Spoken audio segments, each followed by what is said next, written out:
Hola, buenas a todos. Otro vídeo célula de lectura.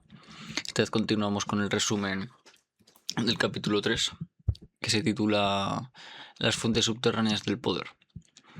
Cuando pensamos en el poder del siglo XX, solemos imaginar gobiernos, ejércitos o bancos, pero Galeano nos lleva a un lugar más profundo, el subsuelo.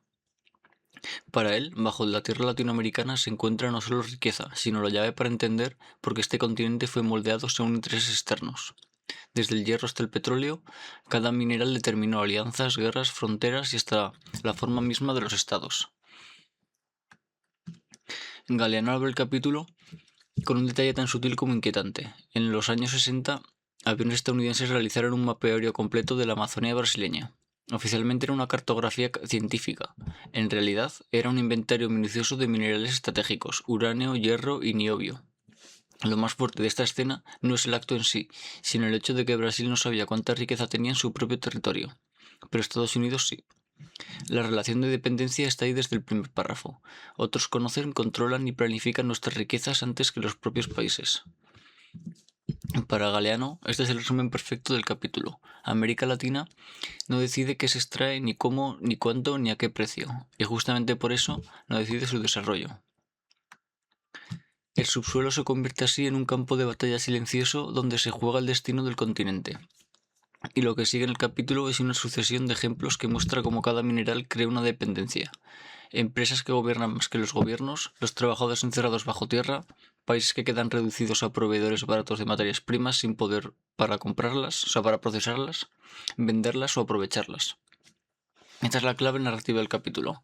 La verdadera riqueza de América Latina nunca fue subdesarrollada. Fue expropiada, administrada desde fuera y devuelta al continente convertida en pobreza. El viaje comienza en Chile con el cobre. Galeano nos lleva primero a Chile, un país que durante décadas fue presentado como privilegiado, por tener uno de los minerales más codiciados del planeta, el cobre. Pero lo que él muestra es justo lo contrario. Para Chile esa riqueza nunca fue una bendición, fue un mecanismo de control. El cobre chileno tenía una pureza excepcional. Su calidad lo convertía en un metal fundamental para la electricidad, las comunicaciones y la industria moderna. Sin embargo, nunca fue Chile quien decidió su precio ni su destino. El cobre salía al mundo como un producto barato, casi sin valor añadido, pero ese precio bajo escondía algo, no reflejaba el valor ni no reflejaba el trabajo ni el sufrimiento de quienes lo extraían. Galeano describe las minas como espacios donde los trabajadores vivían aislados del resto del país, casi como si estuvieran castigados por la propia naturaleza. Los mineros pasaban semanas enteras lejos de sus familias, viviendo en barracones estrechos donde el ruido de las máquinas no permitía distinguir el día de la noche. La vida cotidiana estaba marcada por el polvo, la humedad y el riesgo constante. Si Chile exportaba cobre, los mineros exportaban salud, años de vida y silencio. Lo más brutal es cómo la riqueza y la pobreza convivían sin tocarse. En las zonas donde se concentraba la extracción, los campamentos de las empresas extranjeras tenían hospitales equipados, los almacenes abastecidos y viviendas cómodas, pero exclusivas para los técnicos que venían de afuera. A pocos metros, los trabajadores chilenos dormían en habitaciones compartidas, comían mal y trabajaban turnos que desgastaban el cuerpo a un ritmo imposible de sostener. No era solo explotación, era una división social construida directamente sobre el mineral. Galeano subraya algo que, aunque parezca evidente, tiene consecuencias profundas. Los minerales no se transformaban dentro del país. Chile extraía pero no procesaba, y cuando un país vende materia prima sin procesar, no vende riqueza, vende dependencia. Cada tonelada de cobre salía rumbo a industrias que estaban en Estados Unidos y Europa, y allí el cobre se convertía en cables, motores, maquinarias, tecnología, y ese valor agregado nunca regresaba a Chile. Para Galeano esta estructura es una de las claves de su desarrollo latinoamericano. Cuando tu economía está diseñada para que otros hagan el trabajo productivo que genera riqueza real, tú quedas atrapado en el papel más débil del sistema. Pero hay algo más político detrás del cobre chileno. Las empresas extranjeras, especialmente estadounidenses, no solo controlaban la producción, controlaban la formación, la información. Ellas decidían cuánto costaba producir, cuánto se invertía, cuánto se pagaba, cuánto se exportaba. El Estado chileno tenía que conformarse con las cifras que las compañías declaraban, y cuando una empresa controla los datos, controla el país. Galeano recuerda que incluso las ciudades que crecieron alrededor de las minas dependían completamente de las decisiones de estas compañías. Si la empresa decidía cerrar una mina o reducir personal, la ciudad entera quedaba paralizada. No había alternativa económica, todo giraba en torno a un solo producto. La vida de miles de familias dependía del precio internacional del cobre, un precio que Chile no podía fijar ni influenciar. Y esa es la tragedia central. Chile tenía cobre, pero no tenía el poder sobre el cobre. Los mineros podían ver el material salir todos los días en camiones y trenes rumbo a los puertos. Podían ver cómo esas cargas eran custodiadas y cómo salían en barcos enormes hacia el norte global, pero nunca veían el beneficio. El cobre era la riqueza más visible del país y a la vez la más ausente en la vida de quienes lo producían. Galeano utiliza este ejemplo para mostrar cómo funciona el colonialismo económico moderno. No hace falta conquistar territorios, basta con controlar un recurso estratégico, y quien controla el recurso controla el país.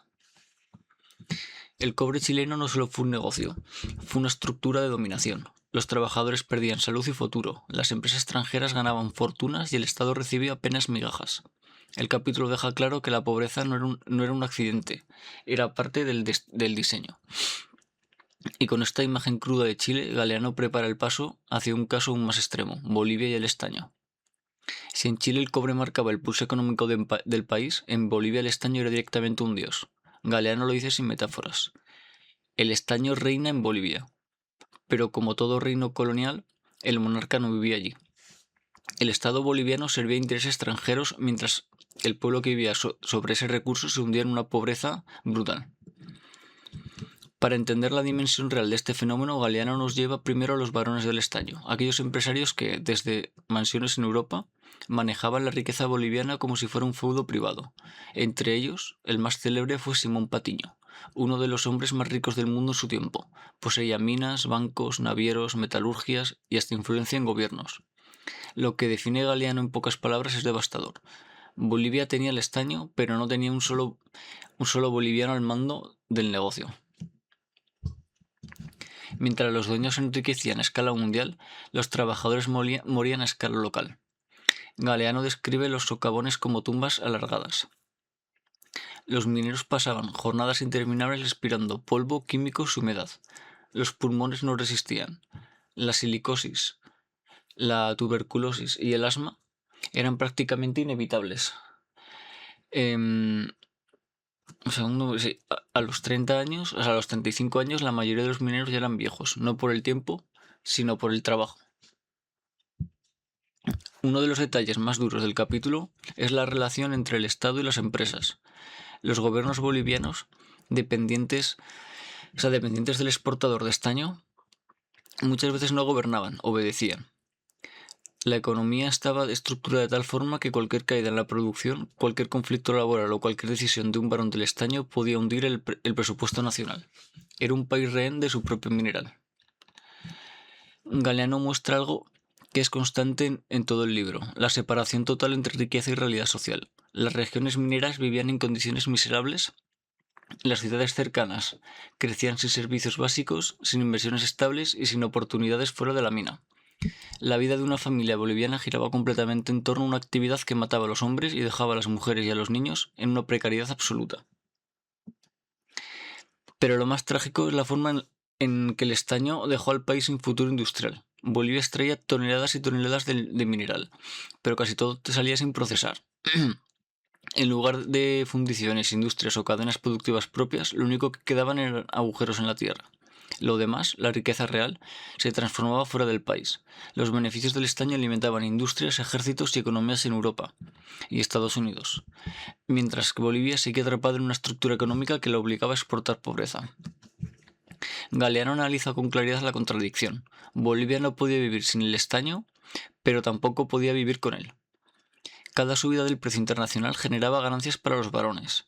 Cada bajada hundía el país entero. El estaño era una fuente de desarrollo, era una cuerda que ahorcaba a la nación. El capítulo señala la ausencia total de control estatal. Los varones decidían salarios, condiciones de trabajo, inversiones, tecnología y en muchos casos hasta la política nacional. Bolivia era un país formalmente independiente, pero en la práctica su soberanía económica estaba vacía. Y cuando un país no controla su recurso más importante, no controla nada. Galeano no exagera ni melodramatiza. Usa datos, retratos de vida y contrastes claros para explicar cómo una de las naciones más ricas en recursos del continente podía ser, al mismo tiempo, una de las más pobres del mundo. El estaño boliviano fue una máquina de riqueza, pero no para Bolivia. Y esta realidad nos lleva al siguiente ejemplo, donde la riqueza no solo fue explotada, sino que reconfiguró fronteras, destruyó países y cambió la historia de la región. El salitre y la guerra del Pacífico. El salitre, ese polvo blanco que servía para fertilizar campos y fabricar explosivos, no solo generó fortunas, redibujó el mapa de América Latina. Galeano lo presenta como un ejemplo perfecto de cómo un recurso natural puede convertirse en un arma geopolítica, y en este caso el precio fue pagado en vidas, territorios y décadas de inestabilidad. A finales del siglo XIX, el salitre era el motor del desarrollo agrícola e industrial del mundo. Quien controlaba el salitre controlaba la producción de alimentos y, sobre todo, la capacidad militar de la época. En otras palabras, no era un negocio, era poder. Y ese poder estaba en el desierto de Atacama, una zona disputada entre Chile, Perú y Bolivia. Galeano deja claro que la Guerra del Pacífico, el conflicto entre estos tres países entre 1879 y 1884, no fue una guerra por patriotismo, ni un choque cultural, ni una rivalidad histórica. Fue una guerra por el salitre, o más precisamente, fue una guerra provocada y financiada por los intereses británicos, los mismos que controlaban las principales empresas salitreras de la región. El libro muestra con precisión que al comenzar el conflicto casi todas las oficinas salitreras estaban en manos de compañías británicas. Estas empresas influían en los precios y en las concesiones. O sea, en los precios, en las concesiones y en las políticas locales.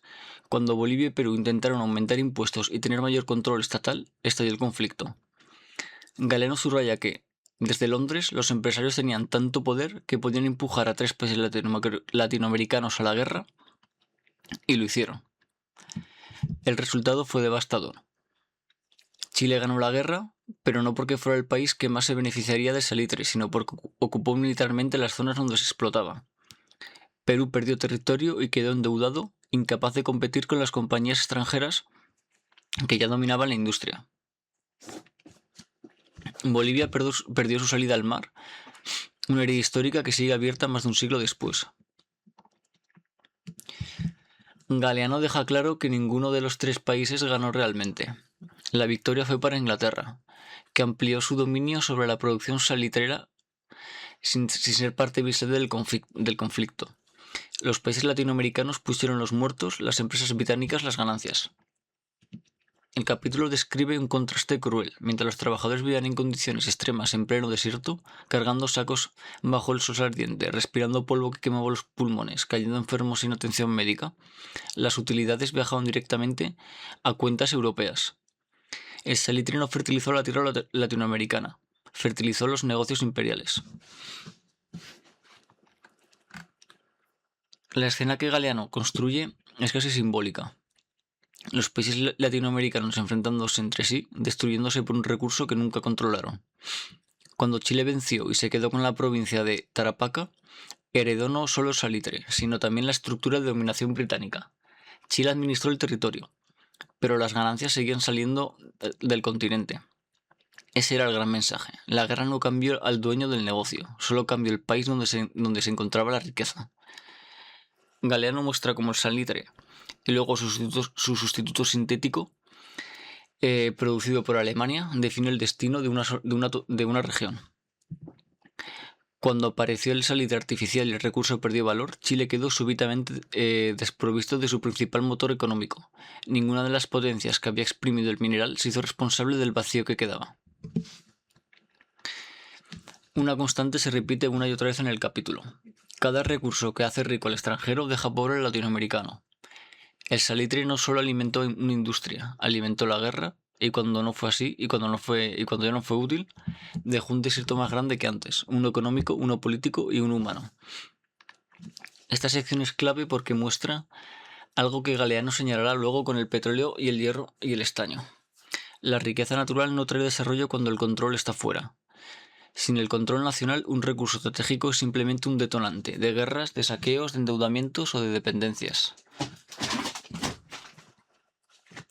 Y con esta guerra terminada, pero con sus consecuencias aún vivas, Galeano nos guía hacia el siguiente gran caso, Brasil y su hierro. Una de las reservas más grandes del mundo, manejada con el mismo patrón de dependencia que definió todo el siglo XX. Brasil aparece en este capítulo como un país colosal, en territorio y recursos, pero condenado a no decidir sobre ellos. Galeano muestra que Brasil tenía y tiene una de las mayores reservas de hierro del mundo, un mineral fundamental para la industria moderna. Sin embargo, esa riqueza monumental no se tradujo en desarrollo nacional, al contrario. Creó una relación de dependencia que reforzó el papel de Brasil como exportador de materias primas y comprador de todo lo que esas materias primas permitían fabricar. Galeano subraya que el hierro brasileño salía prácticamente en bruto, sin procesos industriales dentro del país. Brasil exportaba toneladas de mineral barato y luego importaba máquinas, herramientas, motores y productos de acero a precios muy superiores. El país vendía su riqueza y compraba de vuelta su propio futuro. Era el mismo círculo que ya habíamos visto con el cobre y el estaño. América Latina provee la base de la industria moderna, pero no participa en ella. Un elemento central que Galeano describe es la manera en que la infraestructura se organizó. Las vías ferroviarias que se construyeron para transportar el hierro no estaban pensadas para unir regiones brasileñas ni para impulsar el desarrollo interno. No conectaban ciudades ni generaban circuitos productivos nacionales. Eran líneas rectas y funcionales, trazadas exclusivamente para llevar el mineral desde la mina hasta el puerto. Después de ese punto, Brasil desaparecía del mapa del hierro. Las decisiones se tomaban en oficinas de empresas extranjeras, los precios se fijaban afuera y los beneficios también viajaban afuera. La lógica es simple y brutal. Si tu infraestructura está diseñada para exportar, no para desarrollar, entonces tu destino económico queda atado a las necesidades de quienes compran tu recurso. Galeano profundiza mostrando cómo en muchos casos las compañías que explotaban las minas actuaban como estados dentro del Estado. Controlaban inversiones, definían cantidades de extracción y hasta imponían condiciones laborales. Los gobiernos locales no tenían la capacidad, ni muchas veces la voluntad política, de regularlas. Brasil era inmenso, pero dentro de su territorio había enclaves económicos que no le pertenecían. La Amazonia brasileña, que también forma parte de esta sección, aparece como una tierra prometida para los intereses extranjeros. Sus bosques ocultan minerales estratégicos desde hierro hasta uranio y niobio, pero el propio Estado brasileño carecía de información precisa sobre lo que tenía. De nuevo, aparece el caso del mapeo aéreo realizado por los Estados Unidos, que Galeano presenta como una metáfora perfecta. Los países ricos sabían exactamente qué había bajo el suelo brasileño, Brasil no. Y esto crea una situación perversa. El recurso es brasileño, el trabajo se hace en Brasil, la tierra es brasileña, pero la información, la tecnología, los precios y la planificación están afuera. El capítulo muestra también cómo los proyectos hidroeléctricos necesarios para procesar el hierro dentro del país quedaron muchas veces paralizados en manos extranjeras. Las empresas no querían que Brasil fundiera su propio metal, porque eso significaría competir con ellas. Brasil debía producir hierro sin procesar y comprar acero procesado. Ese era el orden internacional. Y Galeano remarca un punto clave. No hay país desarrollado que base su economía en exportar minerales sin procesar, ninguno. Los que lo intentaron quedaron atrapados en la dependencia. Los que escaparon, como Japón o Corea del Sur, lo hicieron porque lograron industrializarse con agresividad y proteger sus recursos en momentos estratégicos. Brasil, en cambio, quedó dividido entre su enorme potencial y la estructura internacional que lo mantenía como proveedor. El hierro brasileño sostuvo industrias enteras en otros continentes, pero dentro del país generó muy poco crecimiento real. Los salarios eran bajos, las zonas mineras seguían sin desarrollo y las ganancias se fugaban con facilidad.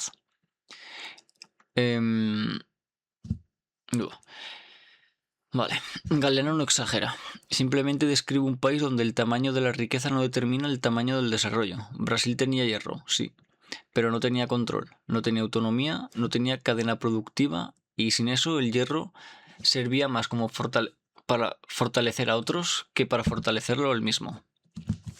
La conclusión que transmite es clara. En América Latina, la presencia de un recurso no garantiza desarrollo. La soberanía sobre él, sí. Y mientras el hierro brasileño siguiera bajo dirección extranjera, Brasil seguiría siendo un gigante económico obligado a comportarse como una colonia industrial.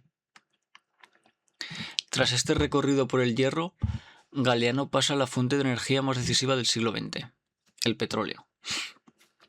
Y ahí la dependencia, la influencia política y la lucha por el control se vuelven aún más profundas. El petróleo es distinto a todos los otros recursos del capítulo. El cobre, el estaño y el hierro son esenciales, sí, pero el petróleo mueve ejércitos, industrias, transportes, economías enteras. Es la sangre del sistema capitalista moderno. Por eso, Galeano aborda Venezuela no solo como un caso de dependencia económica, sino como un ejemplo extremo de cómo un recurso estratégico puede someter a un país entero a fuerzas externas. Venezuela parecía un país rico. Tenía petróleo en cantidades extraordinarias, uno de los crudos más importantes del mundo, pero Galeano nos muestra que esa riqueza era un espejismo. El petróleo hacía rico al país. O sea, no hacía rico al país, hacía rico a quien lo controlaba. Y quienes lo controlaban no eran los venezolanos. Las grandes empresas petroleras, la Shell, la Standard Oil y otras compañías estadounidenses y europeas dominaban cada aspecto de la producción, del precio, del transporte y de la refinación. Venezuela extraía el petróleo, pero no lo transformaba. El país enviaba petróleo crudo al exterior y luego compraba de vuelta gasolina, lubricantes, químicos y derivados a precios muy superiores. La relación era tan desigual que Galeano lo resume con una frase devastadora. Venezuela no vendía petróleo, vendía su propia energía nacional para recomprarla después. Y esto tenía consecuencias directas sobre la soberanía del país. Las petroleras actuaban como estados paralelos. Tenían su propia policía interna, construían sus propias carreteras, manejaban puertos, imponían reglamentos laborales y en muchos casos influían abiertamente en decisiones del gobierno. Las zonas petroleras eran enclaves autónomos donde la ley venezolana llegaba debilitada o simplemente no llegaba. El capítulo detalla que las empresas extranjeras decidían cuánto producir, cuánto invertir, qué tecnologías usar y qué parte del crudo se destinaba a los mercados internacionales. Todo esto sin que el Estado venezolano pudiera intervenir. La riqueza nacional era una cadena de decisiones tomadas muy lejos de Caracas, en consejos directivos que respondían a intereses ajenos al país. Galeano señala algo especialmente grave. Los impuestos que Venezuela cobraba por la extracción de petróleo eran irrisorios comparados con las ganancias de las compañías. Además, la contabilidad estaba en manos de las mismas empresas que debían pagar los impuestos. El país recibía lo que las compañías declaraban, no lo que realmente ganaban. En el terreno social, el contraste era abrumador. Las zonas petroleras atraían trabajadores venezolanos inmigrantes de la región con la promesa de salarios superiores a los del campo o de los de la ciudad. Pero lo que encontraban eran viviendas precarias, campamentos improvisados y un entorno controlado totalmente por las compañías. Las ciudades cercanas crecían sin planificación, sin servicios públicos y sin un desarrollo estable. El petróleo creaba empleos, sí, pero no creaba estructuras duraderas. Todo dependía del precio internacional y de las decisiones de las empresas extranjeras. Galeano revela otra dimensión de la dependencia. Venezuela era vulnerable a todo lo que afectara al mercado petrolero, desde crisis internacionales hasta guerras en otros continentes. El país vivía pendiente de decisiones que no tomaba.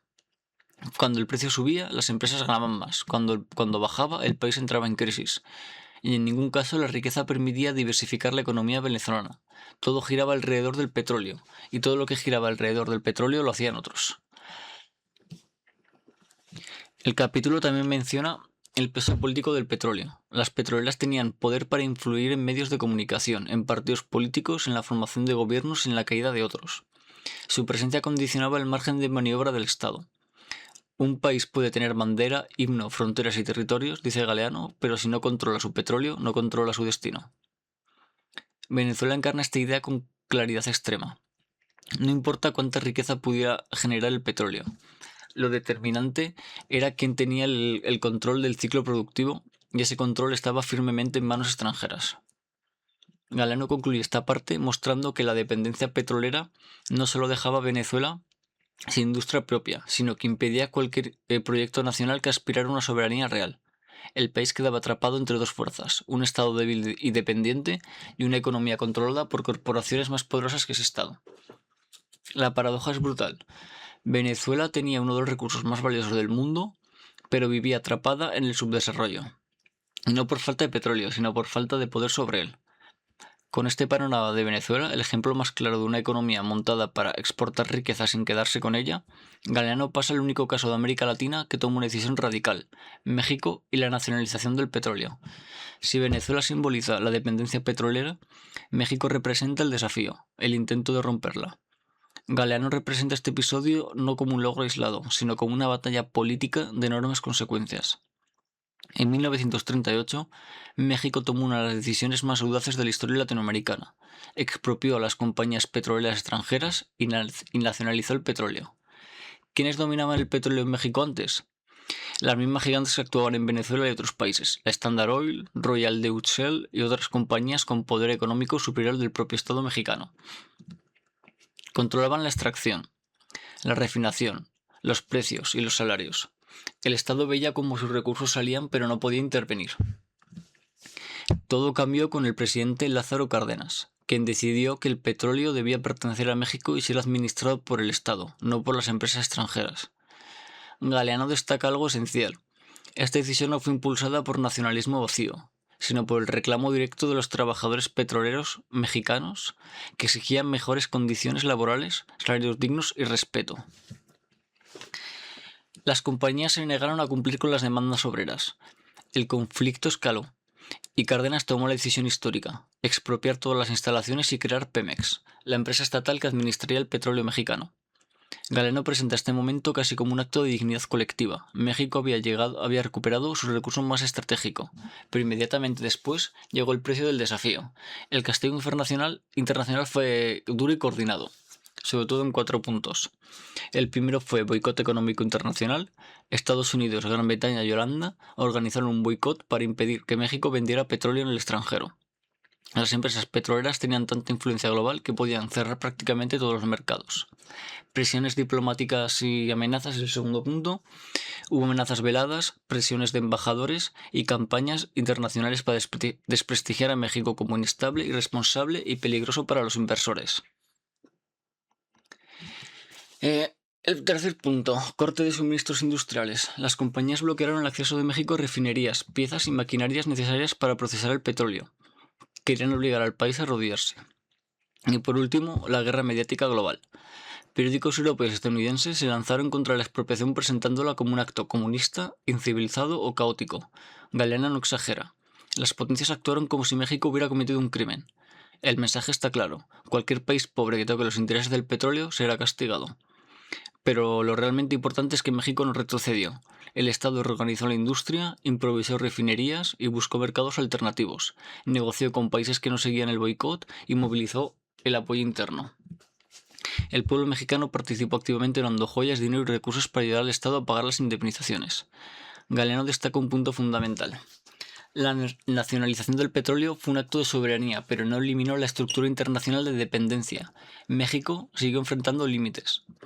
Falta de tecnología propia, necesidad de importaciones para refinar, amenazas constantes de aislamiento económico, un mercado internacional petrolero controlado desde el exterior.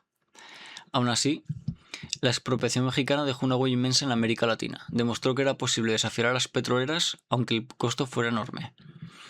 Esta sección funciona como contraste directo con Venezuela. En Venezuela el petróleo era abundante, pero el poder no. En México el poder se reclamó, pero el sistema global respondió de inmediato para disciplinar al país.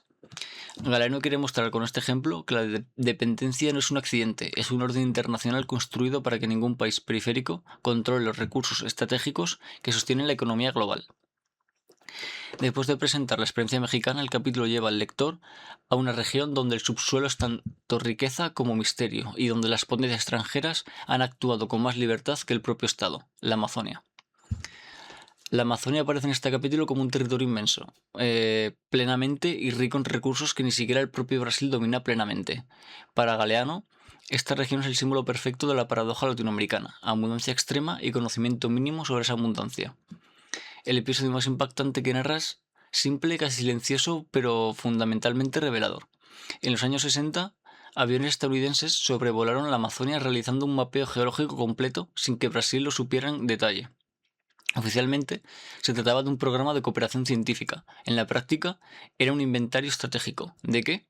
De minerales esenciales para la industria y la tecnología militar del siglo XX. Hierro de alta calidad, uranio para energía y armamento nuclear, nibonio para las aleaciones resistentes, bauxita, bauxita para el aluminio y manganeso, y otros elementos claves para el desarrollo tecnológico. Galeno subraya que este mapeo no fue un acto aislado, formaba parte de una política sistemática. Las potencias necesitaban conocer qué recursos había en el mundo, especialmente en regiones donde los gobiernos no tenían la capacidad técnica o el interés político para estudiarlos.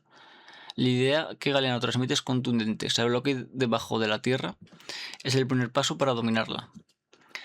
Y en este caso, quien conocía la riqueza amazónica no era Brasil, eran los Estados Unidos. Galeano muestra que la Amazonia era vista por las potencias como una reserva global de recursos estratégicos, un territorio disponible para futuros proyectos militares, económicos o industriales. El hecho de que estuviera dentro de Brasil era casi un detalle administrativo. Lo más importante era lo que contenía, no quién tenía la bandera sobre ella. El texto también menciona que muchas de las empresas integradas en la región no estaban pensando en desarrollar Brasil, sino en garantizar el acceso a minerales clave para sus propios complejos industriales, y ese acceso debía estar asegurado antes de que Brasil pudiera reclamarlo. La región amazónica presentaba dos características que volvían inevitable esta injerencia: escasa presencia estatal. El territorio brasileño no tenía capacidad real para controlar todo el territorio, había pueblos aislados, grandes extensiones de selva sin administración efectiva y una infraestructura limitada. Esto facilitaba que empresas y gobiernos extranjeros actuaran con libertad. Falta de información propia. Brasil no contaba con estudios geológicos profundos ni con los recursos para realizarlos. No saber qué riquezas se tiene ya es una forma de dependencia. Galeano los pone claramente: el país que no conoce su subsuelo está condenado a que otros lo conozcan por él.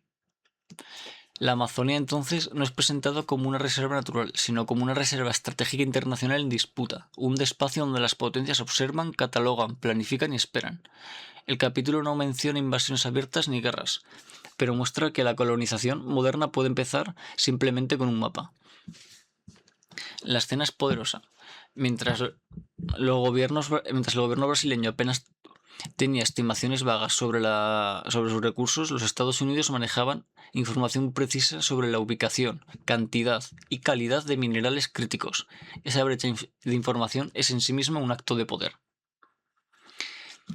Galeno utiliza este ejemplo para reforzar la idea que atraviesa todo el capítulo. La dependencia latinoamericana no empieza cuando se extrae un recurso, sino cuando se pierde el control del conocimiento sobre él. La Amazonia no era solo una selva tropical. Era un tablero geopolítico donde la capacidad de decisión real no estaba en manos del país dueño del territorio. América Latina no aparece aquí como un territorio pobre, sino como una región empobrecida con ciencia. Bajo su suelo se acumulan riquezas que no han servido para liberar a sus pueblos, sino para encadenarlos a un sistema que extrae valor y devuelve miseria. El petróleo, el estaño, el cobre o el hierro no trajeron bienestar general, consolidaron una estructura donde la abundancia de recursos convive con la pobreza de las mayorías. Las ciudades petroleras crecieron rápido y sin raíces. El dinero fácil deformó economías enteras, desplazó el trabajo productivo y convirtió la dependencia en norma. Mientras los balances de las empresas extranjeras se engordaban, los estados quedaban atrapados entre deudas, concesiones y chantajes. El desarrollo prometido nunca llegó, fue sustituido por el consumo artificial, desigualdad extrema y una élite asociada al saqueo. Galeano muestra que esta historia no es un accidente ni una suma de errores. Es un mecanismo repetido sostenido por gobiernos dóciles, por golpes de Estado, por leyes hechas a medida del capital extranjero y por una narrativa que presenta la explotación como progreso inevitable. La riqueza fluye siempre en una sola dirección. La sangre, el trabajo y la miseria se quedan. Este capítulo deja claro que el problema no es la falta de recursos, sino quién los controla y para qué. Mientras América Latina sigue ocupando el lugar de proveedor barato en la economía mundial, su destino estará marcado por la desigualdad. Comprender esta historia no es un ejercicio del pasado, es una condición necesaria para pensar en cualquier proyecto de emancipación real. Y con esto, gente, acabamos el resumen del capítulo 3. El viernes de la semana que viene o dentro de 2 tendréis el siguiente resumen.